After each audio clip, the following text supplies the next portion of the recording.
এই অভিজ্ঞদের কথা শুনছিলেন তো, চিকিৎসক নেতা অভিক দে তার অনুগামী না হলেই হুমকি দেওয়ার অভিযোগ উঠে আসছে। অর্থাৎ বর্ধমান মেডিকেল, সেখানেও থ্রেট কালচার, ফেল করানো থেকে হস্টেল ছাড়ার হুমকি। চিকিৎসক নেতা অভিজ্ঞদের অনুগামী না হলেই হুমকি দেওয়ার অভিযোগ। জিবি মিটিং এ সরব জুনিয়র ডাক্তাররা, অধ্যক্ষর কাছে ডেপুটেশন চিকিৎসকদের।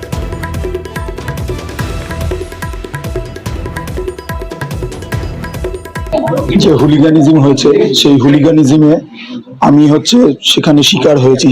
সেই জিম মিটিং এ যে সব কথাবার্তা বলা হয়েছে, যাদের আমি টিউটোরিয়াল ক্লাস নিয়েছি, সেই সব ছেলেমেয়েরা আমাকে ডাইরেক্ট হুমকি দিয়েছে, আমাকে রেপিস্ট বলেছে ওপেনলি। জিবি মিটিং এ যেখানে বাকি আমাদের বর্ধমান মেডিকেল কলেজের বাকি ছাত্রছাত্রীরাও ছিল, কয়েকজন সিনিয়র রেসিডেন্টরাও ছিল এবং আমাদের সব পিজিটিরাও ছিলেন, সেখানে ওপেনলি। আমি এটা ভাবতে পারি না সে আমার থেকে 5-7 বছরের জুনিয়র। তার কোনো রাজনৈতিক রং আছে কিনা সেটা তো আমার জানা নেই। আমি একটা এমার্জেন্সি কলেজ কাউন্সিল মিটিংও ডেকেছি, এটা নিয়ে আলোচনা হবে।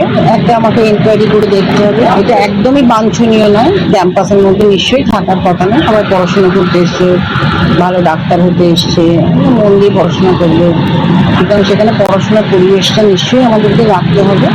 এইটা আমি আজকেই জেনেছি, তা আমি নিশ্চয়ই এটা দেখবো, এটা যেন না থাকে আমার ক্যাম্পাসের মধ্যে, তার জন্য আমি চেষ্টা করছি।